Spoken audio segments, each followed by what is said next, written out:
5.3 Compound interest. These are the learning outcomes for this lesson. Compound interest is interest that is computed on the previously accumulated interest and the principals. This means that the interest received will be calculated into principal. We have a new principal for each compounding period. The accumulated amount is given by S equal to P times 1 plus I power of n, where I is J over M and n is T times M. S is accumulated amount, P is principal, J is the annual nominal interest rate, M is number of compounding periods, and T is time period in years. These are the keywords for compounding periods. Annually means every year, M equal to 1. Semi-annually is every half year or every 6 months, M equal to 2. Quarterly or every 3 months, M equal to 4. Monthly or every month, M equal to 12. Fortnight, every 2 weeks, M equal to 26. Weekly, every week, M equals 52. And daily or every day, M equal 365. Example 1. A long-term investment of 250,000 has been made by a small company. The interest rate is 12% per year and interest is compound quarterly. If all interest is reinvested at the same rate of interest, what will the additional value of investment be after 8 years? First, we're looking for words compound. If there is word compound in the question, then this is a compound interest. So here is compounded quarterly. Long-term investment of 250,000. So this is a investment which is P, principal. The interest rate 12% is J, nominal interest rate, and compound quarterly. Quarterly means M equal to 4. If all interest is reinvested at the same rate of interest, what will the additional value of investment be after 8 years? So duration of investment is T equal to 8. Means at the beginning of year, he invests 250,000. Interest is 12%, J equal to 0.12. Compound quarterly, M equal to 4. After 8 years, so additional value of investment is I. This is sum here and we're looking for I. Additional value equal to I, interest. I equal to S minus P, where S is P 1 plus I power of N minus P. Factorize P, we have 1 plus I N minus 1. So P is 250,000. 1 plus I, J over M, 0.12 divided by 4. N is T, 8 years times 4 minus 1. So I equal to RM 393,770 ringgit with 69 cents.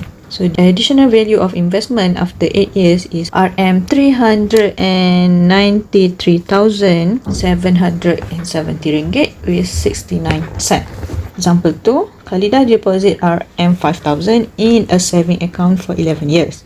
The interest rate is 6% compound semi-annually for the first 5 years and 8% compound quarterly for the next 6 years. What is the amount in the saving account at the 11th year? So we have two compounding periods, 6% semi-annually for the first 5 years and 8% quarterly for the next 6 years. Min Khalidah deposit RM 500 at the beginning now for 11 years. The interest rate is 6%, J equals 6%, 0.06, compound semi-annually for the first 5 years. So M equal to 2 for 5 years and 8%. So J equal to 0.08 and compound quarterly, M equal to 4 for the next 6 years. So T equal to 6 here and this is T equal to 5. What is the amount? So we're looking for total amount at the 11th year. The amount here for the first 5 years will be the new principal for the next 6 years. Means we need to find the new principal for the next 6 years, which is equal to sum from the first 5 years. The first 5 years we have P equal to 500. I, J over M is 0.06 over 2 equal to 0.03. and n equal to t times m, 5 years times compounding period m is 2 equal to 10. And sum S1 equal to P1 500 times 1 plus I power of n. 500 times 1 plus 0.03 power of 10 give us Rm 671 ringgit 96 cents. This is equal to principal for the next 6 years. For the next 6 years, P2 equal to 671 ringgit with 96 cents. I equal to J over M, 0.08 over 4 equal to 0.02, and equal to T times M, 6 years times compounding period 4 equal to 24. Give us S equal to P2 times 1 plus I power of n, where P2 is 671 ringgit 96 cents times 1 plus 0.02 power of 24 equal to Rm 1080 ringgit 81 cents. So the amount in the saving account at the 11th year is Rm 1080 ringgit 81 cents. Example 3. At what rate compound semi-annually will 2000 become 3500 in 5 years? So we have 2000 as principal, 3500 is the sum after 5 years, and we're looking for rate. We have 2000 as principal, 3500 accumulated amount as n is t times m, t is 5 years, m is compound semi-annually, m equal to 2. So t times m equal to 10, and rate compound semi-annually is I. So we have sum for compound interest as equal to P 1 plus I power of n, where S is 3500,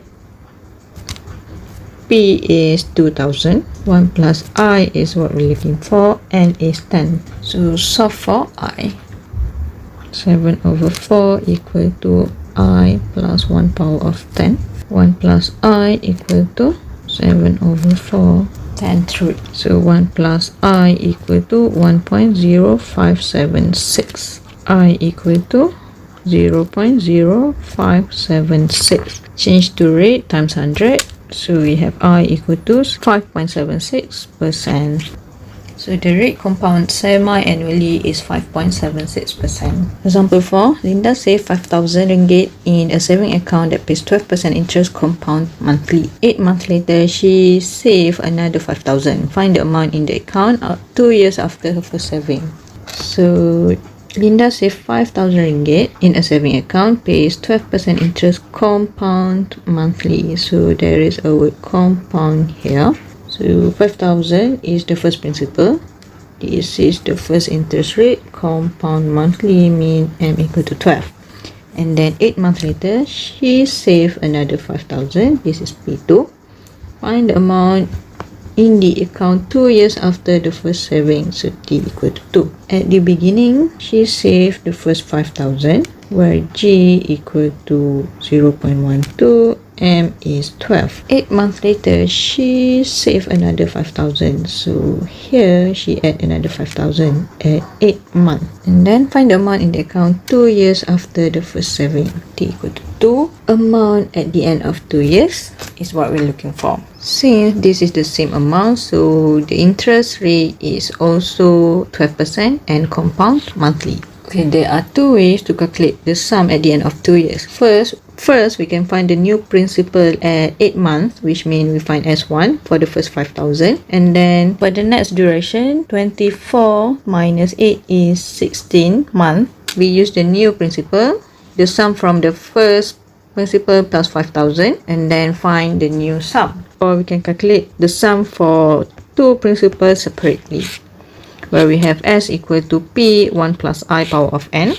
Looking for S1, where P1 is 5,000, 1 plus I is 0.12 compound monthly, n is 2 years times 12, where we get this first sum is Rm 6,348 ringgit 67 cents. And then the second principal, S2, is another 5,000, 1 plus 0.12 divided by 12, and duration is 16 months, which gives us Rm 5,862 ringgit 89 cents. And then total is from S1 plus S2 equal to 6,348 ringgit 67 cents plus 5,862 ringgit 89 cents equal to RM 12,211 ringgit and 57 cents. This is the total amount in the account 2 years after her first saving. Comparison between simple interest and compound interest. Take the principal P equal to 1,000. For simple interest rate, first year we have 1,100, and for compound interest, I equal to 10%, where compound yearly and compound semi-annually. For compound yearly, first sum is 1,100. For semi-annually, first sum is 1,102 ringgit 50 cent. And at the 10th year, for simple interest rate is 2,000. For compound interest rate, M equal to 1 is 2,593 ringgit with 74 cent. Compound twice a year, 2,653 ringgit 30 cents. So with the same interest per annum, the accumulated amount as compound interest rate is greater than simple interest rate. For compound interest, the more time the interest compound in a year, the higher the accumulated amount. The higher value of M, then the higher value of S. So look for higher value of M in the compound interest. These are your exercises. Please submit the exercises at the end of lecture.